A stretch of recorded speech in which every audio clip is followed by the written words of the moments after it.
So hello students, ಈ ಕ್ಲಾಸಲ್ಲಿ ನೀವೇನು ಕಲಿತೀರಾ ಅಂದರೆ ಒಂದು ವಯರಿನ ಯಂಗ್ಸ್ ಮಾಡ್ಯುಲಸ್ನ ಎಕ್ಸ್ಪೆರಿಮೆಂಟಲಿ ಹೇಗೆ ಕಂಡುಹಿಡಿಯೋದು ಅನ್ನೋದನ್ನ ಕಲಿತೀರಾ. ಓಕೆನಾ? ಸೊ ನಾವೇನು ಮಾಡ್ತೀವಿ, ಈಗ ಒಂದು ವಯರ್ದು ಯಂಗ್ಸ್ ಮಾಡ್ಯುಲಸ್ನ ಎಕ್ಸ್ಪೆರಿಮೆಂಟ್ ಮಾಡಿ ಕಂಡುಹಿಡಿತೀವಿ ನಾವು. ಸೊ ನಮ್ಮ ಎಕ್ಸ್ಪೆರಿಮೆಂಟಲ್ ಸೆಟಪ್ ಈ ಥರ ಇದೆ ನೋಡಿ. ಸೊ ಈಗ ನೀವು ಎರಡು ವಯರ್ಸ್ನ ತಗೋಬೇಕು, ಎಕ್ಸ್ ಮತ್ತು ವೈ. ಓಕೆನಾ? ವಯರ್ ಎಕ್ಸ್ನ ಏನಂತ ಕರಿತೀರಾ ಅಂದರೆ ರೆಫರೆನ್ಸ್ ವಯರ್ ಅಂತ ಕರಿತೀರಾ. ಓಕೆನಾ? ವಯರ್ ವೈನ ಏನಂತ ಕರಿತೀರಾ ಅಂದರೆ ಎಕ್ಸ್ಪೆರಿಮೆಂಟಲ್ ವಯರ್ ಅಂತ ಕರಿತೀರಾ. ಓಕೆನಾ? ಸೊ ಇವೆರಡು ವಯರ್ಸು ಎಕ್ಸ್ ಆ್ಯಂಡ್ ವೈ ಒಂದೇ ಮೆಟೀರಿಯಲಿಂದ ಮಾಡಲ್ಪಟ್ಟಿರಬೇಕು. ಓಕೆನಾ? ಸಪೋಸ್ ಈಗ ಎಕ್ಸ್ ವಯರ್ ಸ್ಟೀಲಿಂದ ಮಾಡಿತ್ತು ಅಂದ್ಕೊಳ್ಳಿ, ಸೊ ವೈ ವಯರ್ ಕೂಡ ಸ್ಟೀಲಿಂದನೇ ಮಾಡಿರಬೇಕು. ಈಗ ಎಕ್ಸ್ ವಯರ್ ಅಲ್ಯೂಮಿನಿಯಮ್ಮಿಂದ ಮಾಡಿದರೆ ವೈ ವಯರ್ ಕೂಡ ಅಲ್ಯೂಮಿನಿಯಮ್ಮಿಂದನೇ ಮಾಡಿರಬೇಕು. ಓಕೆನಾ? ಆಮೇಲೆ ಇವೆರಡು ವಯರ್ಗಳ ಲೆಂತ್ ಸೇಮ್ ಇರಬೇಕು. ಓಕೆ? ಆಮೇಲೆ ಅವೆರಡು ವಯರ್ಗಳ ಏರಿಯಾ ಆಫ್ ಕ್ರಾಸ್ ಸೆಕ್ಷನ್ ಕೂಡ ಸೇಮ್ ಇರಬೇಕು. ಓಕೆನಾ? So let A be the area of cross section of the two wires. ಅವೆರಡು ವಯರ್ಸ್ದು ಏರಿಯಾ ಆಫ್ ಕ್ರಾಸ್ ಸೆಕ್ಷನ್ ಎಷ್ಟಿರಲಿ? ಎ ಇರಲಿ. ಓಕೆನಾ? ಸೊ ಈಗ ಹೇಗೆ ಕಂಡುಹಿಡಿಯೋದು ಆ ಏರಿಯಾ ಆಫ್ ಕ್ರಾಸ್ ಸೆಕ್ಷನ್ನ ಅಂತ ಹೇಳ್ಬಿಡ್ತೀನಿ. ಇದನ್ನು ನೀವು ಲ್ಯಾಬಲ್ಲೂ ಮಾಡ್ತೀರಾ. ಸೊ ಈಗ ವೈರ್ ಅಂದಮೇಲೆ ಅದು ಅದರ ಶೇಪ್ ಸಿಲಿಂಡರ್ ಫಾರ್ಮಲ್ಲಿ ಇರುತ್ತೆ, because wire is A thin cylinder ಅದು. ಓಕೆನಾ? ಸೊ ನೋಡಿ ಈಗ, ಸೊ ಇದು ವೈರ್ ಎಕ್ಸ್ ಅನ್ಕೊಳ್ಳಿ, ಇದು ಇನ್ನೊಂದು ವೈರ್ ವೈ. ಓಕೆ? ಸೊ ನೋಡಿ, ಅವೆರಡು ವೈರ್ದು ಏರಿಯಾ ಆಫ್ ಕ್ರಾಸ್ ಸೆಕ್ಷನ್ನು ಸೇಮ್ ಇದೆ, ಲೆಂತು ಸೇಮ್ ಇದೆ. ನೋಡಿ, ಸ್ವಲ್ಪ ದೊಡ್ಡದಾಗ್ಬಿಡ್ತಿದ್ದು. ಓಕೆನಾ? ಸೊ ಇದು ವಯರ್ ವೈ. ಸೊ ಈಗ ತಾನೇ ಹೇಳಿದೆ, ವಯರ್ ಅಂದರೆ ಅದೊಂದು thin cylinder. So area of cross section ಹೆಂಗೆ ಕಂಡುಹಿಡಿಬೇಕು ನೋಡಿ. ಸೊ ನಿಮ್ಮ ಈ ಕ್ರಾಸ್ ಸೆಕ್ಷನ್ನ ಮೇಲಿಂದ ನೋಡಿದಾಗ ನಮ್ಗೆ ಹೆಂಗೆ ಕಾಣುತ್ತೆ ನೋಡಿ, ನಿಮ್ಗೊಂದು ಸರ್ಕಲ್ ಇರುತ್ತೆ. ಆ ಏರಿಯಾ ಆಫ್ ಕ್ರಾಸ್ ಸೆಕ್ಷನ್ನಿನ ಶೇಪ್ ಏನು? ಸರ್ಕಲ್. ಓಕೆನಾ? ಸೊ ಈಗ ನೀವು ಹೆಂಗೆ ಏರಿಯಾ ಆಫ್ ಕ್ರಾಸ್ ಸೆಕ್ಷನ್ ಕಂಡುಹಿಡಿಬೋದು ಅಂದರೆ ಲ್ಯಾಬಲ್ಲಿ ಮಾಡ್ತೀರಾ. ಇದು ಒಂದು ಸ್ಕ್ರೂ ಗೇಜ್ ಅಂತ ಒಂದು ಡಿವೈಸ್ ಬರುತ್ತೆ. ಸೊ ಆ ಸ್ಕ್ರೂ ಗೇಜ್ ಯೂಸ್ ಮಾಡ್ಕೊಂಡು ನೀವೇನು ಕಂಡುಹಿಡಿಬೇಕು? ಡಯಾಮೀಟರ್ ಆಫ್ ದ ವಯರ್ ಕಂಡುಹಿಡಿಬೇಕು. ಡಯಾಮೀಟರ್ ಆಫ್ ಕ್ರಾಸ್ ಸೆಕ್ಷನ್, ಆ ವಯರ್ ಕ್ರಾಸ್ ಸೆಕ್ಷನಿನ ಡಯಾಮೀಟರ್ ಕಂಡುಹಿಡಿಬೇಕು. ಆ ಡಯಾಮೀಟರ್ ಸಿಕ್ಕರೆ ಏರಿಯಾ ಆಫ್ ಕ್ರಾಸ್ ಸೆಕ್ಷನ್ಗೂ ಡಯಾಮೀಟರ್ಗೂ ಏನು ಫಾರ್ಮುಲಾ? πd²/4 ಮಾಡಿದ್ರೆ ನಿಮಗೆ ಆಗ ಏರಿಯಾ ಆಫ್ ಕ್ರಾಸ್ ಸೆಕ್ಷನ್ ಸಿಗುತ್ತೆ. ಸೊ ನೀವು ತಗೊಂಡಿರುವಂಥ ಎರಡೂ ವಯರ್ಗಳು ಎಕ್ಸ್ ಆ್ಯಂಡ್ ವೈದು area of cross section same ಇದೆ, ಎ ಅಂತ ಕರೀರಿ ಅದನ್ನ. ಸೊ ಆ ಎ ಹೆಂಗೆ ಸಿಕ್ತು ಅಂತ ಹೇಳಿದೆ ನೋಡಿ. ಹೆಂಗೆ ಡಯಾಮೀಟರ್ ಕಂಡುಹಿಡಿಬೇಕು ಸ್ಕ್ರೂ ಗೇಜ್ ಯೂಸ್ ಮಾಡ್ಕೊಂಡು, ಆಮೇಲೆ πd²/4 ಮಾಡಿದ್ರೆ ನಿಮಗೆ ಆ ಏರಿಯಾ ಆಫ್ ಕ್ರಾಸ್ ಸೆಕ್ಷನ್ ಸಿಗುತ್ತೆ, ಯಾಕಂದರೆ ಸರ್ಕಲ್ ಅದು. ಓಕೆನಾ? ಓಕೆ, ಸಪೋಸ್ ನಿಮಗೆ ರೇಡಿಯಸ್ ಕಂಡುಹಿಡಿದ್ರೆ ಅನ್ಕೊಳ್ಳಿ, ನೀವು ರೇಡಿಯಸ್ ಕಂಡುಹಿಡಿದ್ರೆ ಆಗ simply area of cross section ಏನಾಗುತ್ತೆ? πr² ಆಗ್ಬಿಡುತ್ತೆ. This the relation between radius and area of a circle ಅಲ್ಲ, ಇದು relation between diameter and area of a circle. ಓಕೆನಾ? ಓಕೆ, ಸೊ ನಮಗೆ ರೇಡಿಯಸ್ ಕಂಡುಹಿಡಿಯೋದಕ್ಕಿಂತ ಡಯಾಮೀಟರ್ ಆರಾಮಾಗಿ ಕಂಡುಹಿಡಿದು ಬಿಡ್ಬೋದು. ಸೊ ಆಗ πd²/4 ಮಾಡಿದ್ರೆ ನಿಮಗೆ ಏರಿಯಾ ಆಫ್ ಕ್ರಾಸ್ ಸೆಕ್ಷನ್ ಸಿಗುತ್ತೆ. ಸೊ ಎರಡು ವಯರ್ಸ್ದು area of cross section same ಇದೆ, ಎ ಇದೆ. ಓಕೆನಾ? ಓಕೆ, ಎರಡು ವಯರ್ಗಳ ಲೆಂತ್ ಕೂಡ ಸೇಮ್ ಇತ್ತು. ಈಗ ಎರಡು ವಯರ್ಗಳನ್ನು ರಿಜಿಡ್ ಸಪೋರ್ಟಿಂದ ಸಸ್ಪೆಂಡ್ ಮಾಡಿದ್ದೀರ ನೋಡಿ. ಅವೆರಡು ವಯರ್ಗಳನ್ನ ಫಿಕ್ಸ್ ಆಗಿ ಹಿಡ್ಕೊಂಡಿದ್ದೀರ ಮೇಲೆ ಅಂತ ಒಂದು ಸಪೋರ್ಟ್, ಅದು ಫಿಕ್ಸ್ ಆಗಿ ಅವೆರಡು ವಯರ್ಗಳನ್ನ ಅದು ಹಿಡಿದಿಟ್ಕೊಂಡಿದೆ. ಓಕೆನಾ? ಆಮೇಲೆ ಅವೆರಡು ವಯರ್ಗಳ ಫ್ರೀ ಎಂಡ್ಸ್ಗೆ ಸ್ಕೇಲ್ ಪ್ಯಾನ್ಸ್ನ ಕೊಟ್ಟಿದ್ದೀರ. ಸೊ ಸ್ಕೇಲ್ ಪ್ಯಾನ್ ಅಂದ್ರೆ ಏನು? ತಕ್ಕಡಿ. ಅದು ತಕ್ಕಡಿ ನೋಡಿದ್ದೀರಲ್ಲ. ಸೊ ಹೇಗಿರುತ್ತೆ ತಕ್ಕಡಿ? ಸೊ ಈಗ ನಿಮಗೆ ಏನೋ ಮೆಜರ್ ಮಾಡಬೇಕು, ಅರ್ಧ kg ಟೊಮ್ಯಾಟೊ ಸೆಲ್ ಮಾಡ್ತಾಯಿದ್ರು ಅಂದ್ಕೊಳ್ಳಿ ದ ಸೆಲ್ಲರ್. ಸೊ ಒಂದು ಕಡೆ ಅರ್ಧ kg ಇಡ್ತಾರೆ. ಓಕೆನಾ? ಇಲ್ಲಿ ಪಾಯಿಂಟರ್ ಇರುತ್ತೆ, ಇನ್ನೊಂದು ಕಡೆ ಟೊಮ್ಯಾಟೊಸ್ ಇಡ್ತಾರೆ. ಸೊ ಯಾವಾಗ ಆ ಪಾಯಿಂಟರ್ ಸೆಂಟ್ರಿಗೆ ಬರುತ್ತಲ್ವಾ, ಆಗ ನಿಮಗೆ ಟೊಮೆಟೊ ಅರ್ಧ kg ಬಂತು, ಅರ್ಧ kg ಟೊಮೆಟೊ ಇದೆ ಅಂತ ಕೊಡ್ತಾರೆ. ಸೊ ಅದು ಸ್ಕೇಲ್ ಪ್ಯಾನ್ಗಳು, ತಕ್ಕಡಿಗಳು. ಸೊ ಎರಡು ಕಡೆ ಒಂದೊಂದು ತಕ್ಕಡಿ ಕೊಡಿ ಫ್ರೀ ಎಂಡ್ಸ್ ಆಫ್ ದ ವಯರ್ಸಲ್ಲಿ, ಅದನ್ನೇ ಸ್ಕೇಲ್ ಪ್ಯಾನ್ ಅಂತ ಕರಿತೀವಿ. ಅದ್ರ ಮೇಲೆ ಏನು ಇಡ್ಬೋದು ನೀವು? ಮಾಸಸ್ಗಳನ್ನ ಇಡ್ಬೋದು. ಓಕೆನಾ? ಓಕೆ.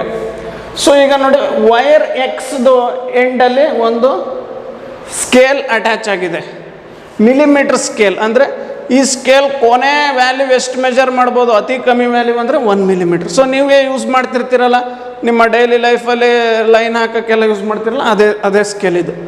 ಓಕೆನಾ, ಮಿಲಿಮೀಟರ್ ಸ್ಕೇಲ್ ಅಂತ ಕರಿತಾರೆ ಅದನ್ನ. ಈಗ ವೈರ್ ವೈಯಿಂದ ಆ ಮಿಲಿಮೀಟರ್ ಸ್ಕೇಲ್ ಮೇಲೆ ಒಂದು ಪಾಯಿಂಟರ್ ಬಂದಿದೆ. ಓಕೆನಾ, ಒಂದು ತಂತಿ ಈ ಥರ ಇರುತ್ತದು, ಸ್ಟ್ರೈಟ್ ತಂತಿ. ವೈರ್ ವೈಯಿಂದ ಯಾವುದ್ರ ಮೇಲೆ, ಆ ಸ್ಕೇಲ್ ಮೇಲೆ ಒಂದು ಪಾಯಿಂಟರ್ ಬಂದಿದೆ. ಸೊ ಆ ಸ್ಕೇಲ್, ಆ ಪಾಯಿಂಟರ್ ಮೂವ್ ಆಯಿತು, ಗೊತ್ತಾಗುತ್ತೆ ಹೆಂಗೆ ಮೂವ್ ಆಗುತ್ತೆ ಅಂತ. ಆ ಪಾಯಿಂಟರ್ ಏನಾದ್ರು ಮೂವ್ ಆಯಿತು ಅಂದರೆ ನಿಮ್ಮ ವೈರ್ ಎಲ್ಲೇನೋ ಚೇಂಜಸ್ ಆಯಿತು ಅಂತ ಹೇಳ್ತೀನಿ, ಅದೇನೋ ಅಂತ. ಓಕೆನಾ. ಸೊ ಈಗ ಇನಿಷಿಯಲಿ ಅವೆರಡೂ ವೈರ್ಗಳನ್ನು ಸ್ವಲ್ಪ ಎಳೆದಿಟ್ಕೊಂಡಿರ್ಬೇಕು. ಓಕೆನಾ, ಟೆನ್ಷನ್ ಅಂತ ಹೇಳ್ತಾರೆ ಅದನ್ನ, ಎಳೆತ. ಅವೆರಡೂ ವೈರ್ಗೆ ಎಳೆತ ಕೊಡಬೇಕು.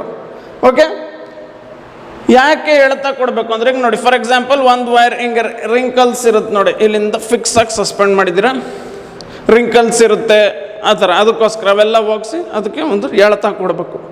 ಸೊ ಎರಡೂ ವೈರ್ಗಳಲ್ಲಿ ಸ್ಟಾರ್ಟಿಂಗಲ್ಲಿ ಎಳೆತ ಕೊಡೋಕ್ಕೋಸ್ಕರ, ಟೆನ್ಷನ್ ಕೊಡೋಕ್ಕೋಸ್ಕರ ನಾನು ಎರಡು ಸಣ್ಣ ಈಕ್ವಲ್ ಮಾಸಸ್ ಹಾಕಿದ್ದೀನಿ ಎರಡೂ ಕಡೆ. ಎರಡು ಸ್ಕೇಲ್ ಪ್ಯಾನ್ಗಳ ಮೇಲೆ ಈಕ್ವಲ್ ಮಾಸಸ್ ಹಾಕಿದ್ದೀನಿ. ಆಮೇಲೆ ಇನ್ನೊಂದು ಪಾಯಿಂಟು, ನಮ್ಮ ಸ್ಕೇಲ್ ಪ್ಯಾನ್ಗಳು ಕೂಡ ಒಂದೇ ಥರ ಇರಬೇಕು. ಅರ್ಥ ಆಯ್ತಲ್ಲ? ಅಂದರೆ ಸ್ಕೇಲ್ ಪ್ಯಾನ್ದು ಮಾಸ್ ಭಾರ ಕೂಡ ಸೇಮ್ ಇರಬೇಕು ಅವೆರಡ್ರದ್ದು. ಈಗ ಅವೆರಡು ಸ್ಕೇಲ್ ಪ್ಯಾನ್ಗಳ ಮೇಲೆ ನಾನೇನು ಹಾಕಿದ್ದೀನಿ, ಈಕ್ವಲ್ ಮಾಸಸ್ನ ಇಟ್ಟಿದ್ದೀನಿ ಅವುಗಳ ಮೇಲೆ. ಆಗ ನಮ್ಮ ವೈರ್ ಏನಾಯಿತು, ನಮ್ಮ ವೈರು ಸ್ವಲ್ಪ ಸ್ಟ್ರೆಚ್ ಆಯಿತು. ಓಕೆನಾ. ಸೊ ನಮ್ಮ ವೈರಲ್ಲಿ ಟೆನ್ಷನ್, ಎಳೆತ ಕ್ರಿಯೇಟ್ ಆಯಿತು ನೋಡಿ. ಓಕೆನಾ. ಯಾಕೆ ಎಳೆತ ಕ್ರಿಯೇಟ್ ಮಾಡ್ಬೇಕಂದ್ರೆ ಎಕ್ಸ್ಪೆರಿಮೆಂಟ್ ಮಾಡೋಕ್ಕೆ ಈಸಿ ಆಗುತ್ತೆ.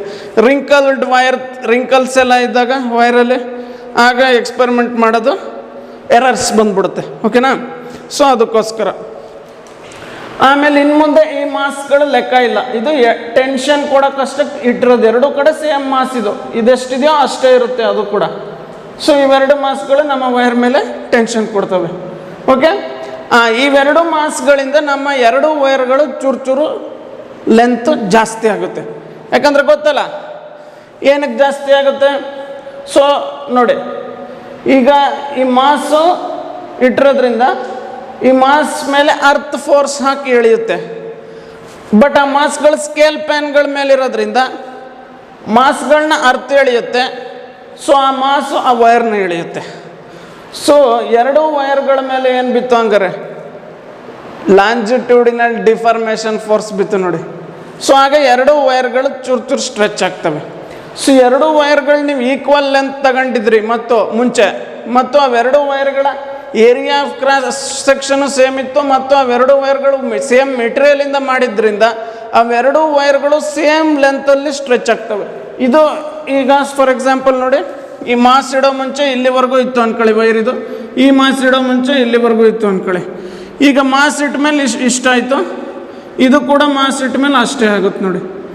ಸೊ ಸ್ಟಾರ್ಟಿಂಗು ವೈರ್ಗಳ ಲೆಂತ್ ಸೇಮ್ ಇದ್ದಿದ್ದರಿಂದ ಮತ್ತು ವೈರ್ಗಳು ಎರಡು ಸೇಮ್ ಮೆಟೀರಿಯಲಿಂದ ಮಾಡಿರೋದ್ರಿಂದ ಮತ್ತು ವೈರ್ಗಳ ಏರಿಯಾ ಆಫ್ ಕ್ರಾಸ್ ಸೆಕ್ಷನ್ ಕೂಡ ಸೇಮ್ ಇದ್ದಿದ್ದರಿಂದ ನೀವು ವೈರ್ಗಳ ಕೆಳಗೆ ಸೇಮ್ ಮಾಸ್ ಹಾಕಿದ್ರಿಂದ ಅವೆರಡು ವೈರ್ಗಳು ಸೇಮ್ ಅಮೌಂಟಷ್ಟು ಲೆಂತ್ ಜಾಸ್ತಿ ಆಗುತ್ತೆ, ಅಥವಾ ಅವೆರಡು ವೈರ್ಗಳು ಸೇಮ್ ಲೆಂತಿಂದ ಸ್ಟ್ರೆಚ್ ಆಗ್ತವೆ. ಹಂಗಾರೆ ಕೊನೆಗೂ ಅವೆರಡು ಹೊಸ ಲೆಂತ್ಗಳು ಸೇಮೇ. ಈಗ ಅದನ್ನೇ ಎಲ್ ಅಂತ ಕರೆಯೋದು. ಓಕೆನಾ. So L is the length of the two wires after keeping the masses equal masses. ಅವೆರಡು ಈಕ್ವಲ್ ಮಾಸಸ್ ಇಟ್ಟಾದ ಮೇಲೆ ಆ ವೈರ್ಗಳ ಲೆಂತ್ ಎಲ್ ಅಂತ ಕರಿತೀವಿ. ಈ ಮಾಸ್ ಲೆಕ್ಕಕ್ಕೆ ತಗೊಳ್ಳಲ್ಲ, ಯಾಕಂದರೆ ಅಲ್ಲೂ ಅಷ್ಟೇ ಇಟ್ಟಿದ್ರೆ ಇಲ್ಲೂ ಅಷ್ಟೇ ಇಟ್ಟಿದ್ದೀರಾ. ಸೊ ನಿಮ್ಮ ಎಕ್ಸ್ಪೆರಿಮೆಂಟ್ ಮಾಡುವಾಗ ಇದು ಲೆಕ್ಕಕ್ಕೆ ತಗೊಳ್ಳಲ್ಲ. ಓಕೆನಾ. ಈ ಮಾಸ್ಗಳನ್ನ ಇದು ಟೆನ್ಷನ್ ಕೊಡೋಕ್ಕಷ್ಟೇ ಇಟ್ಟಿರೋದು.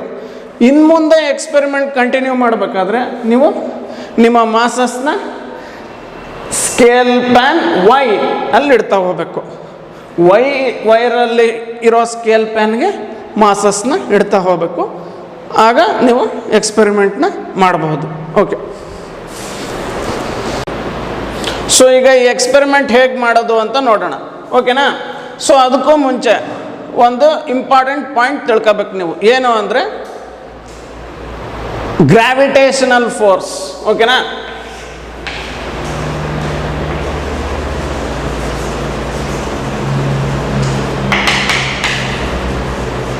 ಸೊ ಅರ್ತ್, ಸೊ ನಾವೆಲ್ಲ ಯಾವ್ದ್ರ ಮೇಲಿದ್ದೀವಿ? ನಾವೆಲ್ಲ ಭೂಮಿ ಮೇಲಿದ್ದೀವಿ ಅಲ್ವಾ? ಅರ್ತ್. ಅದರ ಶೇಪ್ ಯಾವ ಥರ ಇದೆ ಭೂಮಿದು? ಸ್ಪಿಯರ್ ಶೇಪಲ್ಲಿದೆ. ಓಕೆ, ಸೊ ನಮ್ಮ ಅರ್ತ್ ಮೇಲೆ ಯಾವುದೇ ಮಾಸ್ ಇದೆ ಅಂದ್ಕೊಳ್ಳಿ. ಅರ್ತ್ ಮೇಲೆ ಸಪೋಸ್ ನೋಡಿ, ಈಗ ಅರ್ತ್ ಮೇಲೆ ಇದೊಂದು ಮಾಸ್ ಇದೆ.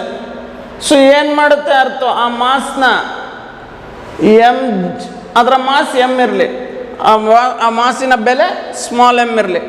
ಸೊ ನಮ್ಮ ಅರ್ಥ ಏನು ಮಾಡುತ್ತೆ ಗೊತ್ತಾಯಿದೆ ನಿಮಗೆ? ಅರ್ಥ ಯಾವುದೇ ಮಾಸ್ನು ತನ್ನ ಕಡೆ ಎಳ್ಕೊಳ್ಳುತ್ತೆ ವಿತ್ ಗ್ರಾವಿಟೇಷನಲ್ ಫೋರ್ಸ್. ಓಕೆನಾ?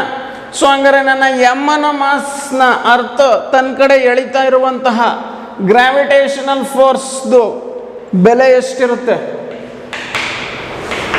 ಅದೇ mg ಇರುತ್ತೆ. ನೆನ್ಪಿಟ್ಕೊಳ್ಳಿ, mg. ಸೊ ಯಾವುದೇ ಮಾಸ್ನ ಅರ್ಥ mg ಅನ್ನೋ ಗ್ರಾವಿಟೇಷನಲ್ ಫೋರ್ಸಿಂದ ತನ್ನ ಕಡೆ ಎಳ್ಕೊಳ್ಳುತ್ತೆ. ಓಕೆನಾ?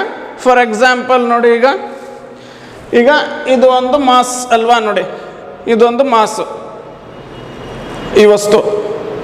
ಸೊ ಅರ್ಥ ಈ ಮಾಸ್ ಮೇಲೆ mg ಅಷ್ಟು ಫೋರ್ಸ್ ಆಗ್ತಿದೆ. ಈ ಮಾಸ್ ವ್ಯಾಲ್ಯೂ m ಇತ್ತು ಅನ್ಕೊಳ್ಳಿ, ಬೆಲೆ, ಈ ಮಾಸ್ದು ಬೆಲೆ m ಇತ್ತು. ಹಂಗಾರೆ ಅರ್ಥ ಇದನ್ನ ತನ್ನ ಕಡೆ ಎಳ್ಕೊತಾ ಇದೆ. ನೋಡಿ, ತನ್ನ ಕಡೆ ಎಳ್ಕೊಳುತ್ತೆ. ಏನು ಪ್ರೂಫು? ಅದನ್ನ ಫ್ರೀ ಬಿಡಿ, ಆಗ ಅದು ಅರ್ಥ ಕಡೆ ಹೋಗುತ್ತೆ ನೋಡಿ. ಸೊ ಓಕೆ, ಸೊ ಈ ಮಾಸ್ನ ಅರ್ಥ ತನ್ನ ಕಡೆ ಎಳ್ಕೊಳುತ್ತೆ. ಅದೆಷ್ಟು ಫೋರ್ಸು? mg ಅಷ್ಟು ಫೋರ್ಸು. ಹಂಗಾರೆ ಜಿ ಅಂದರೆ ಏನು ಸರ್ ಅಂತೀರ ಈಗ? ಸೊ ಸ್ಮಾಲ್ ಜಿ ಅಂದರೆ ಆಕ್ಸಲರೇಷನ್ ಡ್ಯೂ ಟು ಗ್ರಾವಿಟಿ ಅಂತ ಕರಿತೀವಿ. ಸ್ಮಾಲ್ ಜಿನ ಏನಂತ ಕರಿತೀವಿ? Acceleration due to gravity. So ಏನಂಗಾರೆ ಆಕ್ಸಲರೇಷನ್ ಡ್ಯೂ ಟು ಗ್ರಾವಿಟಿ ಅಂದರೆ ಯಾವುದೇ ವಸ್ತು ಅರ್ಥ ಕಡೆ ಒಂದು ಫಿಕ್ಸ್ಡ್ ಆಕ್ಸಲರೇಷನ್ ಇಂದ ಮೂವ್ ಆಗುತ್ತೆ. ಅದನ್ನ ಫ್ರೀ ಬಿಟ್ಟಾಗ ಯಾವುದೇ ವಸ್ತು ಆಗ್ಬೋದು, ಯಾವುದೇ ವಸ್ತುನ ಫ್ರೀ ಆಗಿ ಬಿಟ್ರೆ ಅದು ಅರ್ಥ ಕಡೆ ಒಂದು ಫಿಕ್ಸ್ಡ್ ಆಕ್ಸಲರೇಷನ್ ಇಂದ ಮೂವ್ ಆಗುತ್ತೆ. ಆ ಆಕ್ಸಲರೇಷನ್ ಡ್ಯೂ ಟು ಗ್ರಾವಿಟಿ ಅಂತ ಕರಿತೀರ. ಅದರ ಬೆಲೆ ಎಷ್ಟು? 9.8 ಮೀಟರ್ ಪರ್ ಸೆಕೆಂಡ್ ಸ್ಕ್ವೇರ್. ಓಕೆನಾ? ಅರ್ತ್ ಸರ್ಫೇಸ್ ಹತ್ರ ಆಕ್ಸಲರೇಷನ್ ಡ್ಯೂ ಟು ಗ್ರಾವಿಟಿಯ ಬೆಲೆ 9.8 ಮೀಟರ್ ಪರ್ ಸೆಕೆಂಡ್ ಸ್ಕ್ವೇರ್. ಈಗ ಯಾವುದೇ ವಸ್ತು ಮೇಲೆ ಅರ್ಥ ಹಾಕುವಂತಹ ಫೋರ್ಸ್ ಎಷ್ಟು? ಹಂಗಾರೆ ನಿಮ್ಮ ಹತ್ರ ಯಾವುದೇ ವಸ್ತು ಇತ್ತು, ಅದರ ಮಾಸ್ m ಇತ್ತು ಅಂದ್ಕೊಳ್ಳಿ. ಹಂಗಂದ್ಮೇಲೆ ಅರ್ಥ ಆ ವಸ್ತು ಮೇಲೆ ಹಾಕುವಂಥ ಫೋರ್ಸ್ mg. ಓಕೆ, ನಿಮ್ಮ ಹತ್ರ ಯಾವುದೇ ಮಾಸ್ ಇತ್ತು, ಆ ಮಾಸ್ ಮೇಲೆ ಅರ್ಥ ಹಾಕೋ ಫೋರ್ಸ್ ಎಷ್ಟು? Mass into the small g, acceleration due to gravity. ಇಷ್ಟು ಫೋರ್ಸ್ ಹಾಕಿ ಆ ವಸ್ತುನ ಅರ್ಥ ತನ್ನ ಕಡೆ ಎಳ್ಕೊಳ್ಳೋಕ್ಕೆ ನೋಡುತ್ತೆ. ಓಕೆನಾ? ಓಕೆ, ಸೊ ಈಗ ನಿಮ್ಮ ಎಕ್ಸ್ಪೆರಿಮೆಂಟ್ ನೆನ್ಪಿಟ್ಕೋಬೇಕಾಗುತ್ತೆ ನೀವು. ಇದು ಈಗ ಹೇಳಿದ್ನ, ಯಾವುದೇ ವಸ್ತು ಮೇಲೆ ಅರ್ಥ mg ಅಷ್ಟು ಫೋರ್ಸ್ ಹಾಕಿ ತನ್ನ ಕಡೆ ಎಳ್ಕೊಳ್ಳುತ್ತೆ. ಜಿ ಅಂದರೆ acceleration due to gravity, m ಅಂದರೆ ಮಾಸ್ ಆಫ್ ದಟ್ ವಸ್ತು. ಫಾರ್ ಎಕ್ಸಾಂಪಲ್ ನೋಡಿ, ಇದೊಂದು ಆಬ್ಜೆಕ್ಟು. ಸೊ ಇದ್ರ ಮೇಲೆ ಇದೊಂದು ಆಬ್ಜೆಕ್ಟು, ಇದರ ಮಾಸ್ m ಇರಲಿ, ಸ್ಮಾಲ್ m. ಸೊ ಇದನ್ನ ಅರ್ಥ ಏನು ಫೋರ್ಸಿಂದ ತನ್ನ ಕಡೆ ಅಟ್ರಾಕ್ಟ್ ಮಾಡುತ್ತೆ? mg. ಜಿ ಅಂದ್ರೇನು? Acceleration due to gravity. ಓಕೆನಾ? ಸೊ ಓಕೆ, ಈಗ ನಮ್ಮ ಎಕ್ಸ್ಪೆರಿಮೆಂಟಲ್ಲಿ ನೋಡಿ, ನೀವು ಈ ಸ್ಕೇಲ್ ಪ್ಯಾನ್ಗಳ ಮೇಲೆ ಮಾಸ್ ಹಾಕಿದ್ದೀರ. ಸೊ ಹಂಗಾರೆ ಈ ಮಾಸ್ಗಳನ್ನ ಅರ್ಥ ಏನು ಮಾಡುತ್ತೆ? ತನ್ನ ಕಡೆ ಎಳ್ಕೊಳ್ಳುತ್ತೆ. ಆಗ ಬಟ್ ಈ ಸ್ಕೇಲ್ ಪ್ಯಾನ್ ಹಾರ್ಡ್ ಅಲ್ವ, ರಿಜಿಡ್, ಅದೇನು ಮಾಡಲ್ಲ, ಅದು ಆ ವಸ್ತುನ ಕೆಳಗೆ ಹೋಗಕ್ಕೆ ಬಿಡಲ್ಲ. ಈಗ ನೋಡಿ, ಈ ವಸ್ತು, ಇದು ಸ್ಕೇಲ್ ಪ್ಯಾನ್ ಅನ್ಕೊಳ್ಳಿ. ಮೈ ಪಾಮ್ ಇಸ್ ಸ್ಕೇಲ್ ಪ್ಯಾನ್ ಅನ್ಕೊಳ್ಳಿ, ಇದು ವಸ್ತು. ಸೊ ನೋಡಿ, ಆ ಸ್ಕೇಲ್ ಪ್ಯಾನು ಹಾರ್ಡ್ ಆಗಿರೋದ್ರಿಂದ ವಸ್ತುನ ಕೆಳಗೆ ಹೋಗಕ್ಕೆ ಬಿಡಲ್ಲ. ಸೊ ಬಟ್ ಆ ಅರ್ಥ ಏನು ಮಾಡ್ತಾ ಇದೆ? ವಸ್ತುನ ಫೋರ್ಸ್ ಹಾಕಿ ತನ್ನ ಕಡೆ ಎಳ್ಕೊತಾ ಇದೆ. ಸೊ ಹಂಗಾರೆ ಈಗ ಆ ಫೋರ್ಸ್ ಎಲ್ಲೋಗುತ್ತೆ ಅಂದರೆ ಡೈರೆಕ್ಟ್ಲಿ ವೈರ್ ಮೇಲೆ ಹೋಗಿ ಆ್ಯಕ್ಟ್ ಆಗಿಬಿಡುತ್ತೆ. ವೈರಿನ ಏರಿಯಾ ಆಫ್ ಕ್ರಾಸ್ ಸೆಕ್ಷನ್ಗೆ ನಾರ್ಮಲ್ ಆಗಿ ಆ್ಯಕ್ಟ್ ಆಗಿಬಿಡುತ್ತೆ. ಅರ್ಥ ಆಯ್ತಲ್ವಾ? ಸೊ ನೋಡಿ, ನಾನು ಈ ವೈರ್ ಕೆಳಗೆ ಯಾವುದೇ ಒಂದು ವಸ್ತು ಹಾಕ್ಬಿಟ್ರೆ, ನೋಡಿ ಇಲ್ಲಿ ಈ ಫಿಗರ್ ನೀಟಾಗಿ ನೋಡಿ. ಸೊ ಈ ವೈರ್ಗೆ ಒಂದು ವಸ್ತು ಹಾಕಿ ಕನೆಕ್ಟ್ ಮಾಡಿಬಿಟ್ರೆ ಅರ್ಥ ಆ ವಸ್ತು ಮೇಲೆ ಏನು ಫೋರ್ಸ್ ಹಾಕುತ್ತೆ ಗೊತ್ತಲ್ಲ? ಈಗ ತಾನೇ ಹೇಳಿದೆ, mg ಅಷ್ಟು ಫೋರ್ಸ್ ಹಾಕಿ ಅರ್ಥ ಆ ವಸ್ತುನ ತನ್ನ ಕಡೆ ಎಳ್ಕೊಳಕ್ಕೆ ನೋಡುತ್ತೆ. ಬಟ್ ಈಗ ಆ ವಸ್ತು ಫಿಕ್ಸ್ ಆಗಿರೋದ್ರಿಂದ ನೋಡಿ, ಆ ವಸ್ತು ಸ್ಕೇಲ್ ಪ್ಯಾನ್ ಮೇಲೆ ಫಿಕ್ಸ್ ಆಗಿರೋದು, ಸ್ಕೇಲ್ ಪ್ಯಾನ್ ಮೇಲಿರೋದ್ರಿಂದ ಸ್ಕೇಲ್ ಪ್ಯಾನ್ ಆ ವಸ್ತುನ ಕೆಳಗೆ ಹೋಗಕ್ಕೆ ಬಿಡ್ತಾ ಇಲ್ಲ, because scale PAN is hard, rigid ಅದು. ಸೊ ಆಗೇನಾಗುತ್ತೆ ನೋಡಿ, ಹಂಗಾರೆ ಆ ಅರ್ಥ ಈ ವಸ್ತು ಮೇಲೆ ಎಮ್ ಜಿ ಅನ್ನೋ ಫೋರ್ಸ್ ಹಾಕಿ ತನ್ನ ಕಡೆ ಎಳ್ಕೊಳಕ್ಕೆ ನೋಡುತ್ತೆ, ಬಟ್ ಅದು ಅರ್ಥ ಕಡೆ ಬರ್ತಾ ಇಲ್ಲ. ಓಕೆ, ಹಂಗಾರೆ ಈ ಫೋರ್ಸ್ ಎಲ್ಲೋಗಿ ಆ್ಯಕ್ಟ್ ಆಯ್ತು ನೋಡಿ, ಆ ಫೋರ್ಸು ಆ ವೈರ್ ಮೇಲೆ ಆ್ಯಕ್ಟ್ ಆಗ್ಬಿಡ್ತು, ಆ ವೈರ್ದು ಏರಿಯಾ ಆಫ್ ಕ್ರಾಸ್ ಸೆಕ್ಷನ್ಗೆ ನಾರ್ಮಲ್ ಆಗಿ ಆ್ಯಕ್ಟ್ ಆಯ್ತು ನೋಡಿ. ಸೊ ಇದರಿಂದ ಈಗ ಇದೇ ಫೋರ್ಸ್ ಎಮ್ ಜಿ ಎಲ್ಲಿ ಬಿತ್ತು, ಈಗ ವೈರ್ ಮೇಲೆ ಬಿದ್ದುಬಿಡ್ತು ನೋಡಿ. ಓಕೆನಾ, ವೈರ್ ಮೇಲೆ ಬಿತ್ತು, ಆಗ ಈ ಫೋರ್ಸಿಂದ ವೈರ್ ಏನಾಗುತ್ತೆ, ಸ್ಟ್ರೆಚ್ ಆಗುತ್ತೆ. ಇದೇ ಡಿಫಾರ್ಮಿಂಗ್ ಫೋರ್ಸ್ ಈಗ ಎಮ್ ಜಿ. ಅರ್ಥ ಆಯ್ತಲ್ಲ? ಸೊ ಈಗ ಎರಡು ಕಡೆ ಈಕ್ವಲ್ ಮಾಸ್ ಇದ್ದಾಗ ಈಕ್ವಲ್ ಫೋರ್ಸ್ ಬಿದ್ದಿದೆ, ಆ ವೈರಿನ ಏರಿಯಾ ಆಫ್ ಕ್ರಾಸ್ ಸೆಕ್ಷನ್ ಮೇಲೆ ನಾರ್ಮಲ್ ಆಗಿ ಆ ವೈರ್ಗಳು ಈಕ್ವಲ್ ಅಮೌಂಟ್ ಸ್ಟ್ರೆಚ್ ಆಯಿತು, ಯಾಕಂದರೆ ಆ ವೈರ್ಗಳು ಈಕ್ವಲ್ ಲೆಂತ್ ಇತ್ತು ಮತ್ತು equal area of cross section ಇತ್ತು ಮತ್ತು ಸೇಮ್ ಮೆಟೀರಿಯಲಿಂದ ಮಾಡಿದ್ರಿಂದ. ಈಗ ಇವೆರಡು ಈಕ್ವಲ್ ಮಾಸ್ ಇಟ್ಟ ಮೇಲೆ ಅವೆರಡು ಲೆನ್ಸ್ ಮತ್ತೆ ಸೇಮ್ ಇರುತ್ತೆ, ಅದನ್ನ ಎಲ್ ಅಂತ ಕರ್ಕೊಂಡಿದ್ದೀನಿ. ಓಕೆನಾ, ಇನ್ನು ಮುಂದೆ ಯೂಸ್ ಆಗುತ್ತೆ ನಮಗೆ ಎಲ್ಲು. ಈಗ ಇನ್ನು ಮುಂದೆ ನೀವೇನು ಮಾಡ್ತಾ ಹೋಗ್ತೀರಾ ನೋಡಿ, ಈಗ ಇನ್ನು ಮುಂದೆ ಏನು ಮಾಡ್ತಾ ಹೋಗ್ತೀರಾ, ನಮ್ಮ ವೈಗೆ ಕನೆಕ್ಟ್ ಆಗಿರುವಂಥ ಸ್ಕೇಲ್ ಪ್ಯಾನ್ ಮೇಲೆ ಎಕ್ಸ್ಟ್ರಾ ಮಾಸಸ್ ಹಾಕ್ತಾ ಹೋಗ್ತೀರಾ. ಇದ್ರ ಮೇಲೆ ಇನ್ನೂ ಹೆಚ್ಚು ಹೆಚ್ಚು ಮಾಸ್ಗಳನ್ನ ಹಾಕ್ತಾ ಹೋಗ್ತೀರಾ ನೋಡಿ.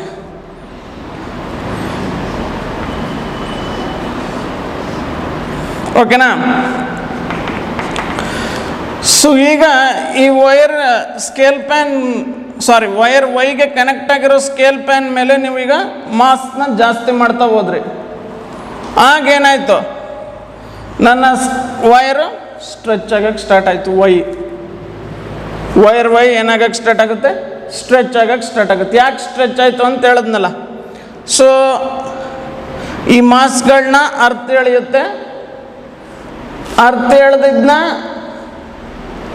ಆ ಮಾಸ್ಗಳು ಸ್ಕೇಲ್ ಪ್ಯಾನ್ ಮೇಲೆ ಇರೋದ್ರಿಂದ ಅವುಗಳು ಇನ್ನು ಕೆಳಗೆ ಹೋಗೋಕ್ಕಾಗಲ್ಲ, ಯಾಕಂದರೆ ಸ್ಕೇಲ್ ಪ್ಯಾನ್ ಹಾರ್ಡ್ ಆಗಿ ಆ ಮಾಸ್ಗಳನ್ನ ತನ್ನ ಮೇಲೆ ಇಟ್ಕೊಂಡಿದೆ. ಸೊ ಈಗ ಅದೇ ಅರ್ಥ ಈ ಮಾಸ್ಗಳ ಮೇಲೆ ಹಾಕೋ ಫೋರ್ಸ್ ಎಲ್ಲಿ ಬಂದ್ಬಿಡುತ್ತೆ, ಆ ವೈರಿನ area of cross section normal ಆಗಿ ಬರುತ್ತೆ. ಸೊ ಆ ವೈರ್ ಮೇಲೆ ಲಾಂಜಿಟ್ಯೂಡಿನಲ್ ಡಿಫಾರ್ಮೇಷನ್ ಆ್ಯಕ್ಟ್ ಆಯ್ತು ನೋಡಿ. ಸೊ ಆ ಲಾಂಜಿಟ್ಯೂಡಿನಲ್ ಡಿಫಾರ್ಮೇಷನಿಂದ ಆ ವೈರ್ ಏನಾಗ್ತಾ ಹೋಗುತ್ತೆ, ಸ್ಟ್ರೆಚ್ ಆಗ್ತಾ ಹೋಗುತ್ತೆ, ಆ ವೈರ್ದು ಲೆಂತ್ ಜಾಸ್ತಿ ಆಗ್ತಾ ಹೋಗುತ್ತೆ. ಓಕೆ, ಆಗ ಆ ವೈರ್ದು ಲೆಂತ್ ಜಾಸ್ತಿ ಆಗ್ತಾ ಹೋದಾಗ ಈ ಪಾಯಿಂಟ್ರ್ ಏನಾಗ್ತಾ ಹೋಗುತ್ತೆ, ಆಮೇಲೆ ಆ ಪಾಯಿಂಟ್ರ್ ಇಳಿತಾ ಹೋಗುತ್ತೆ. ಓಕೆ, ಸೊ ಈಗ ಪಾಯಿಂಟ್ರ್ ಮೊದಲು ಎಲ್ಲೋ ಇತ್ತು ಅಂದ್ಕೊಳ್ಳಿ, ಈಗ ಇಲ್ಲಿ ಮಾಸ್ಗಳು ಆ್ಯಡ್ ಮಾಡಿದ್ಮೇಲೆ ಪಾಯಿಂಟ್ರ್ ಎಲ್ಲೋ ಕೆಳಗೆ ಬಂತು ಅಂದ್ಕೊಳ್ಳಿ. ಹಾಗಾದ್ರೆ ಚೇಂಜ್ ಇನ್ ಲೆಂತ್ ಹೆಂಗೆ ಕಂಡು ಹಿಡಿಬೋದು? So initial reading of the pointer ನಾನು ನೋಟ್ ಮಾಡ್ಕೊಂಡಿದ್ರಿ ಅಂದ್ಕೊಳ್ಳಿ. ಆಗ ಪಾಯಿಂಟ್ರ್ ಇಲ್ಲೆಲ್ಲೋ ಬಂದಾಗ ಆಗ ರೀಡಿಂಗ್ ನೋಟ್ ಮಾಡ್ಕೊಳ್ಳಿ. So new reading minus initial reading ಮಾಡಿದ್ರೆ ಆಗ ನಿಮಗೆ ಇನ್ಕ್ರೀಸ್ ಇನ್ ಲೆಂತ್ ಗೊತ್ತಾಗುತ್ತೆ. ಸೊ ನೋಡಿ ಹೆಂಗೆ ಅಂತ ನೋಡಿ ಈಗ. ಸೊ ಈಗ ಮತ್ತೆ ಮೊದಲಿನ ಸ್ಟೇಜ್ಗೆ ಹೋಗೋಣ. ಎರಡೂ ಕಡೆ ಸೇಮ್ ಮಾಸ್ ಇತ್ತು, ಎರಡು ವೈರ್ಸ್ ಸೇಮ್ ಅಮೌಂಟಲ್ಲಿ ಸ್ಟ್ರೆಚ್ ಆಗಿದ್ವು. ಈಗ ಎರಡು ವೈರ್ಸಿನ ಲೆಂತ್ ಎಲ್ಲಿರಲಿ. ಓಕೆನಾ? ಈಗ ನೆಕ್ಸ್ಟ್ ಏನು ಮಾಡ್ತಾ ಹೋಗಿ, ನಿಮ್ಮ ಎಕ್ಸ್ಪೆರಿಮೆಂಟ್ ಕಂಡಕ್ಟ್ ಮಾಡೋಕ್ಕೆ ಏನು ಮಾಡ್ತಾ ಹೋಗಿ, ನಿಮ್ಮ ವೈಯ ಕೆಳಗಿರುವಂಥ ಸ್ಕೇಲ್ ಪ್ಯಾನ್ ಮೇಲೆ ಮಾಸಸ್ನ ಇಡ್ತಾ ಹೋಗಿ. ನೀವು ಇಲ್ಲಿ ಇವೆರಡು ಈಕ್ವಲ್ ಮಾಸ್ ಇಟ್ಟಿದ್ರೆ ಅದು ಟೆನ್ಷನ್ ಕ್ರಿಯೇಟ್ ಮಾಡೋಕ್ಕಷ್ಟೇ. ಓಕೆನಾ? ಈಗ ನೀವು ನೋಟ್ ಮಾಡ್ಕೋಬಾರ್ದು ಇವನ್ನ, ಯಾಕಂದರೆ ಇವೆರಡು ಸೇಮ್ ಮಾಸಸ್ ಇಟ್ಟಿದ್ರಿಂದ ಸೇಮ್ ಟೆನ್ಷನ್ಸ್ ಕ್ರಿಯೇಟ್ ಆಗಿತ್ತು. ಅದು ಹಂಗೆ ನಮ್ಮ ವೈರ್ಗಳು ಸೇಮ್ ಅಮೌಂಟಲ್ಲಿ ಸ್ಟ್ರೆಚ್ ಆಗಿದ್ವು. ಆಗ ಈಗಿರೋ ಇವೆರಡು ಮಾಸ್ಗಳು ಇದ್ದಾಗ ಇರೋ ಲೆಂತ್ ಎಲ್ಲಿರಲಿ. ಈಗ ಎಕ್ಸ್ಟ್ರಾ ಮಾಸಸ್ ಆಗ್ತಾ ಹೋಗ್ತೀರ ನೀವು ಯಾವುದಕ್ಕೆ, ವೈ ಕೆಳಗಡೆ ಇರೋ ಸ್ಕೇಲ್ ಪ್ಯಾನ್ಗೆ. ಅವನ್ನ ನೋಟ್ ಮಾಡ್ಕೋಬೇಕು, ಇವನ್ನ ನೋಟ್ ಮಾಡ್ಕೋಬೇಕು. ಇವೇನು ಮಾಡ್ತಾವೆ ನೋಡಿ, ಈಗ ನಿಮ್ಮ ವೈರ್ನ ಇನ್ನೂ ಎಳಿತಾವೆ. ಸೊ ಹಾಗೇನಾಯ್ತು ವೈರ್ ವೈನ. ಸೊ ಹಾಗೇನಾಯ್ತು ಹಂಗಾರೆ ವೈರ್ ವೈ ಚುಕ್ ಕೆಳಗೆ ಬಂತು ನೋಡಿ. ವೈರ್ ವೈ ಏನಾಯ್ತು ನೋಡಿ ಚೂರು ಕೆಳಗೆ ಬಂತು.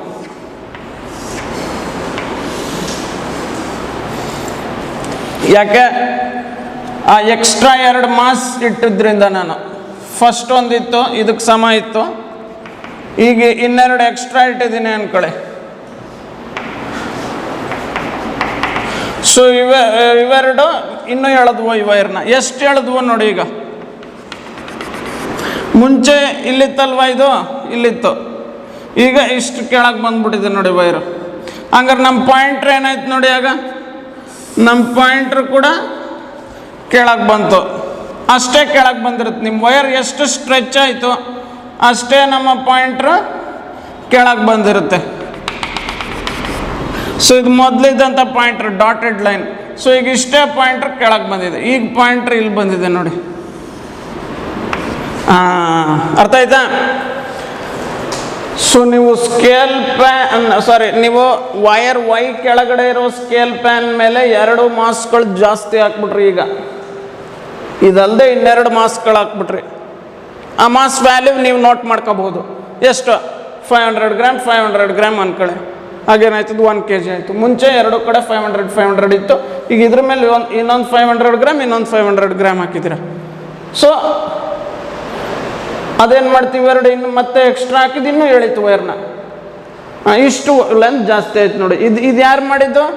ಇಷ್ಟು ಲೆಂತ್ ಜಾಸ್ತಿ ಇವೆರಡು ಮಾಸ್ಗಳು ಮಾಡಿದ್ದು. ಇದಲ್ಲ ನೆನ್ಪಿಟ್ಕೊಳ್ಳಿ.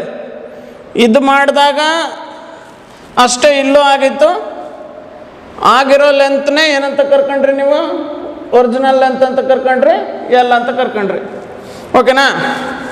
ಈಗ ಇದ್ರ ಮೇಲೆ ಇನ್ನೆರಡು ಎಕ್ಸ್ಟ್ರಾ ಮಾಸ್ ಹಾಕಿದ್ರೆ ಇನ್ನೂ ಕೆಳಗೆ ತರ್ತು ಇದನ್ನ.